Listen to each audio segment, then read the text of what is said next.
Hashem Rachakadash.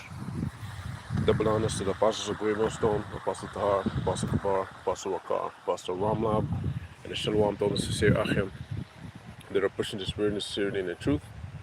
Before I continue, I want to say that the so-called Negroes, Latinos, and Native Americans are the children of Israel that the Bible speaks about, the descendants of Abraham, Isaac, and Jacob, the chosen people of the Heavenly Father, and the people that live in the land of Israel today, they go back to the Khazarians, which go back to the biblical Amalekites, which is the chiefhead tribe of the nation of Esau Edom. The people that call themselves white, European, Caucasian, Australian, or American, they all go back to the nation of Esau Edom as well. And these videos are made to wake up our people, to lead them back to the Heavenly Father, because judgment is being passed upon the planet Earth. Now, as you see a willow tree, right?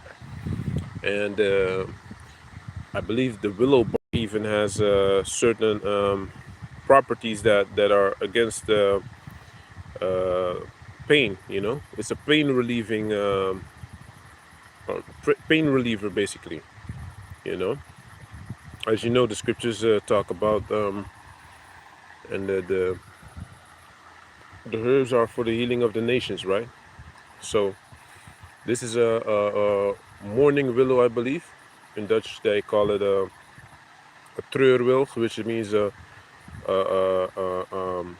tree that's mourning, right? Because it's always slooped down the branches and the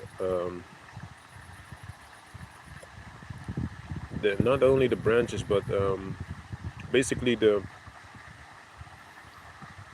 how you call that, man? The leaves, yeah, the leaves, they grow downwards as if it's someone that's crying, you know, has his hair down and is crying.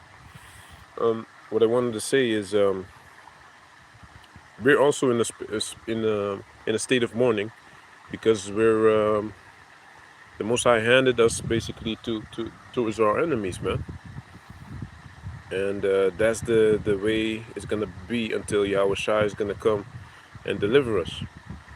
So what I want to talk about basically is yesterday at camp you had this Christian dude coming up saying,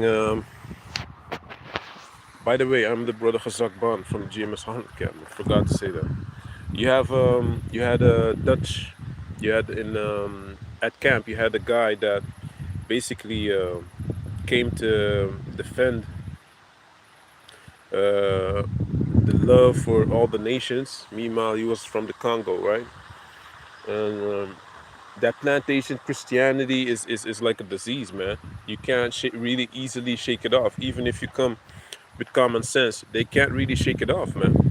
They keep on going on and on about how they need to forgive and help the so-called white man as well.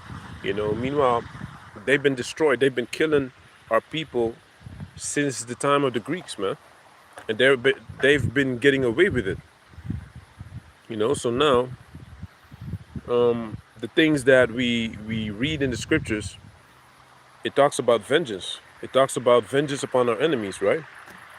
But basically, a bunch of our people don't wanna accept that, man. You know, so the Most High, if you, the more time you're in the truth, you start noticing that basically all these scriptures are accurate 100%, man. Not that I was doubting it. It's basically more that you see it more and more, you know, that a lot of our people need to be destroyed. A lot of our people need to be destroyed, man. Also the quiet ones that don't do no one harm, you know, they will get you killed if you don't watch out. Because they'll call the cops on you thinking that they're doing a good thing. Meanwhile, they just betrayed you, you know. They'll side with Esau fast because of that plantation Christianity is the same thing. You know, while they killing everyone, you know, they decide to forgive and forget.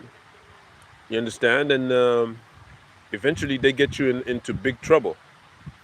You know. So yeah, this is I actually also have a couple of scriptures that I want to bring out. but I needed to walk home. Actually, I forgot them at home. I didn't. I was thinking maybe I can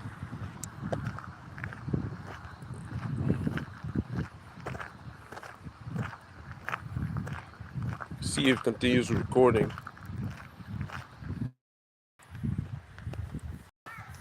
So you have scriptures like Acts 2:21, which talk about the word is given only unto the Israelites, and it's not for the heathen nations, right? That's what it said. That it's not for the heathen nations, man. Right? It's not for the heathen nations because it says it in the scriptures, man. That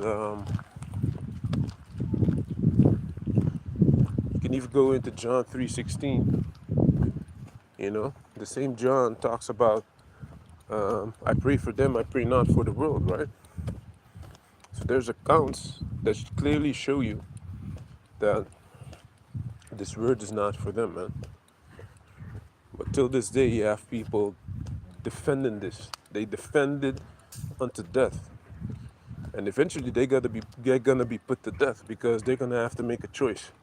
You're on the side of the Israelites, of your heavenly Father, you know, which you basically mistaken for someone that accepts everyone.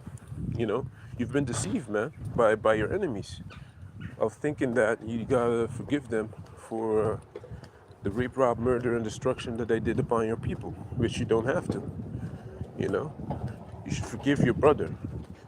You know, you should love your brother as you love yourself, right? You should love your brothers. You should forgive your brothers 77 times 7, right? So I'm gonna get to some of them scriptures.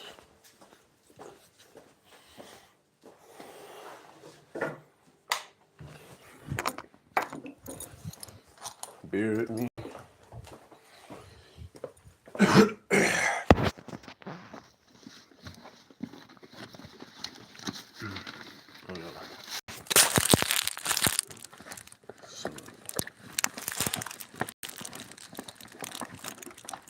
I should have organized it a little bit better, man, but I'm gonna get to it.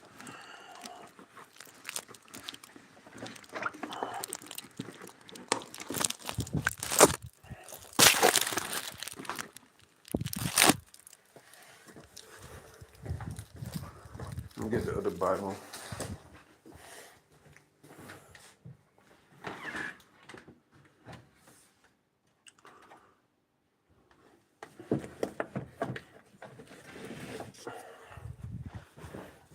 Good.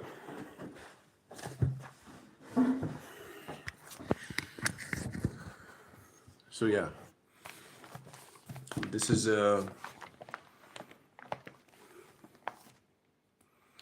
John 3:16, right? And Christians love this scripture, man.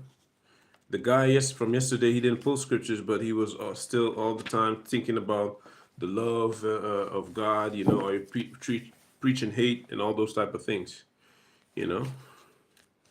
So this is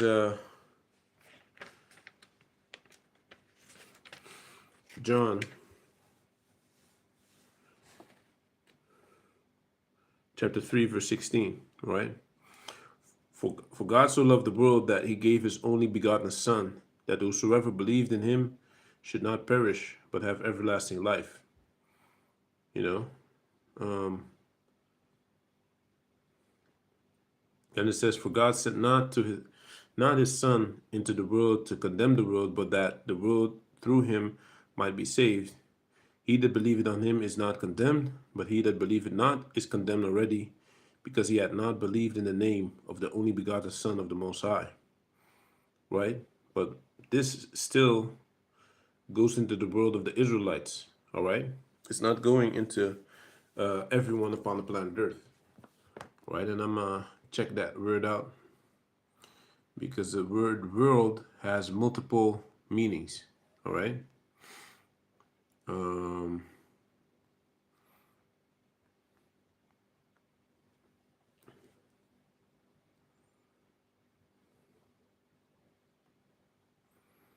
this is the word world in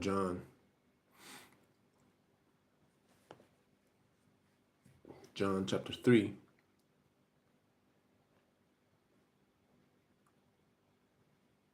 Is G2889, which is cosmos, right? It's a government, right? Which the government is not the whole group of, it's not everyone. It's only the leadership of a certain country, right? We're basically the government of the earth. You know, we're basically the government of Yahweh Shemir Shai once Esau goes down. Yahweh Tazah, of course. So it says an apt and harmonious arrangement or constitution, order, government. You see?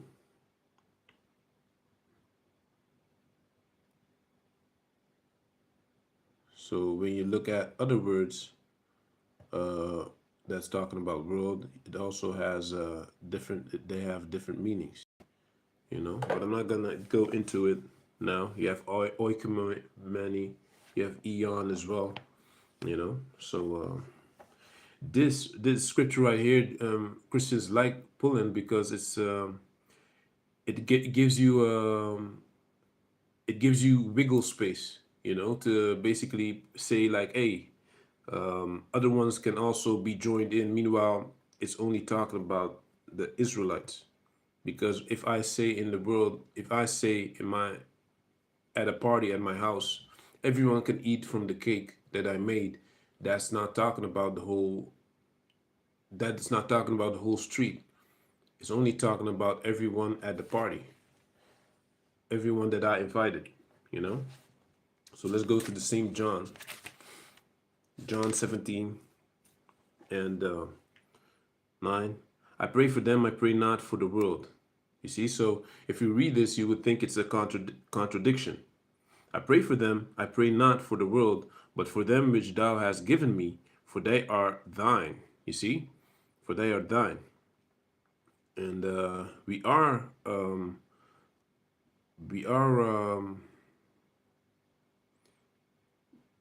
we're basically betrothed to the Most High, right? So we belong to Him. So if we're His possession, we're supposed to do what He says we're supposed to do. He's like our husband, right? As it says in the scriptures. Verse 9, I pray for them, I pray not for the world, but for them which thou hast given me, for they are thine. And not everyone was given them, man. It's only talking about the Israelites. And even from the Israelites, not everyone is going to make it, you know. So let me go to Acts 2 and 21. This is Acts chapter 2, verse 21. It says, and it shall come to pass that whosoever shall call on the name of the Lord shall be saved, right? So it sounds like John 3:16, whosoever, right? And it shall come to pass that whosoever shall call on the name of the Lord shall be saved. Then it says, ye men of Israel, hear these words. Yahushua of Nazareth, a man approved of the Most High, among you by miracles and wonders and signs, which the Most High did by him in the midst of you, as ye yourselves also know. You see? So, and they knew about Yahushua because he did miracles, he did a lot of things, you know? So a lot of good things. He healed the sick, you know. He cast out devils, all those things. Um,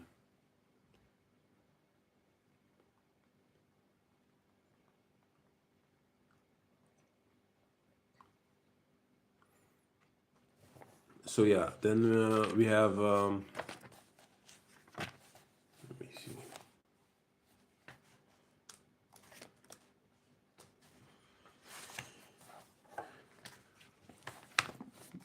Then you have Psalms.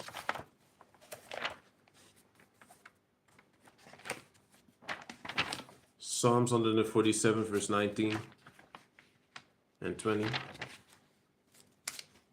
Come on, man. Psalms 147, verse 19. Come. He showed his word unto Jacob, his statutes and his judgments unto Israel. He had not dealt so with any nation, and as for his judgments, they have not known them. Praise ye Yahweh. You see, he had not dealt so with any nation. Let me read it again. This is Psalms 147, verse 19. He showed his word unto Jacob, his statutes and his judgments unto Israel. All right, so he shows his word only unto Jacob, right? And his regulations unto Israel, which is the same thing, you know, the same group of people that he's showing this word to, you know. He had not dealt so with any nation, and as for his judgments, they have not known them. So they have never known how to judge according to the law, you know, that was given unto us. It wasn't given to them, you know, but they want to be a part of the Israelites. Meanwhile, they always had their own gods, man. Which this is not nothing that this has nothing to do with them. So yeah. Anyway, I'm gonna jump back to Ezra 4 as well, which shows that basically we did our own thing. We were not dealing with these other nations, man. If we were all in with all these nations, then Ezra, in the time of Ezra, they wouldn't say these things that they said, man. That they have nothing to do with us, you know. Those people have nothing to do with us. These other nations have nothing to do with us, man. You know, they move against us. They're not our friends, man. You know, as Psalms 82 talks about, they've never been our friends, man. You know, so this is Ezra chapter 4 and 1.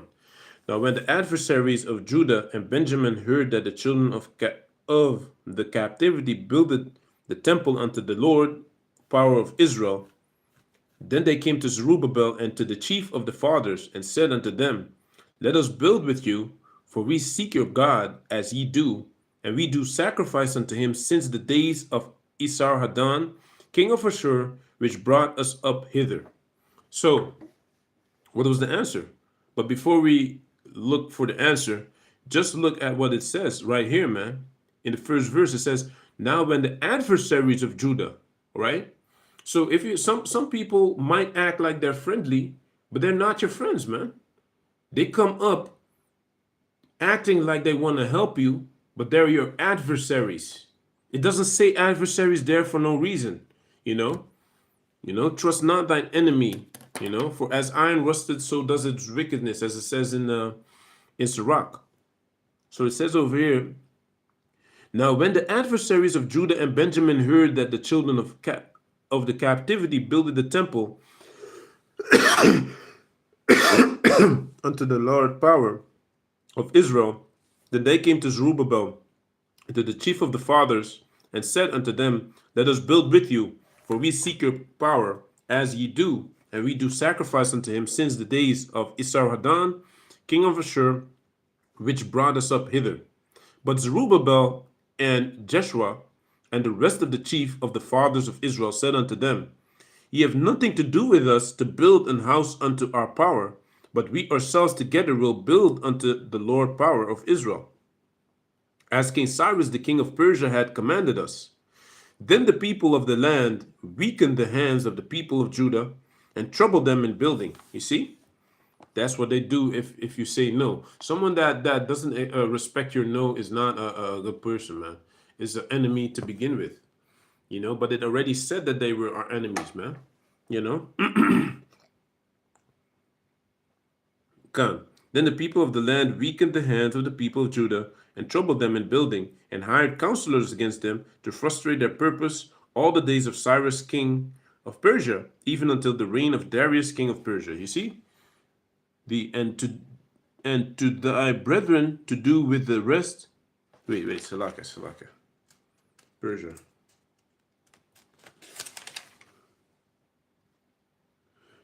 And in the reign of Cyrus, in the beginning of his reign, wrote they unto him an accusation against the inhabitants of Judah and Jerusalem. You see? So when they don't get what they want, joining you, then they want to move against you. But they will never, you're never invited to join them. You see? That's the thing, man. And in the days of Artaxerxes wrote Bishlam, Mithridath, Tabeel, and the rest of their companions unto Artaxerxes, king of Persia, and the writing of the letter was written in the Syrian tongue and interpreted in the Syrian tongue. Yeah, but that's it on that, man. So if you don't know your enemy, you're gonna fall, man. You're gonna fall for him, for his tricks, and his conniving plans, because they all want to be a part of Jacob, but then again, you can't be a part of them. You see, they'll never accept you, but they want to be accepted by you, because you're how do you say that? They see you as nothing, man. And we basically are nothing right now. The Most High doesn't say for no reason, thou worm Jacob. He doesn't say that for no reason, So, gonna jump to Acts. Let me see. Acts 11 also talks about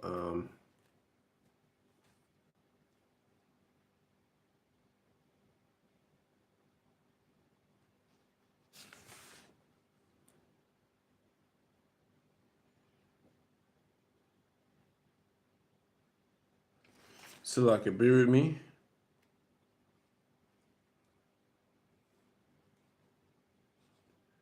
Oh, this is Matthew, Salaka. Acts 11.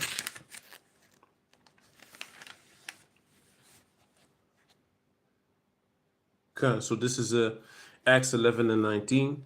Now they which were scattered abroad upon the persecution that rose about Stephen traveled as far as Venice and Cyprus, which is Greece, and Antioch is Turkey, preaching the word to none but unto the Jews only. So we're only supposed to teach unto the Jews alone, man, not to these other nations, because these other nations have nothing to do with our covenants. The covenants were done with Jacob, the Abraham, Isaac, and Jacob.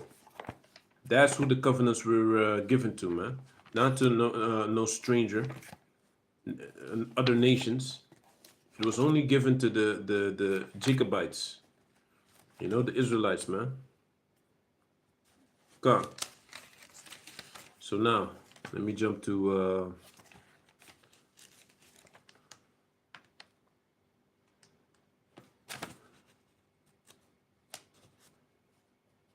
bear with me.